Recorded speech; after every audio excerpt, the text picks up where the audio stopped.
ਚੱਲਿਆ ਜੀ ਨੂੰ ਜੀ ਹੁੰਦੀ ਏ, ਹੋਰ ਮੁਹੱਬਤ ਕੀ ਹੁੰਦੀ ਏ।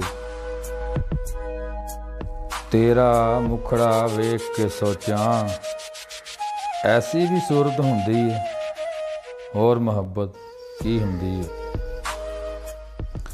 ਆਸ਼ਿਕ ਨਾ ਤੇ ਮੌਤ ਤੋਂ ਡਰਦੇ, ਨਾ ਬੁੱਲੀਆਂ ਤੇ ਸੀ ਹੁੰਦੀ ਏ, ਹੋਰ ਮੁਹੱਬਤ ਕੀ ਹੁੰਦੀ ਏ। हर एक दिल दी प्रेम कहानी यारो सच्ची ही हुंदी है, होर मुहब्बत की हुंदी है। यार मलंगी हुन मैं की दसां, आखिर उल्फत की हुंदी है, होर मुहब्बत की हुंदी है।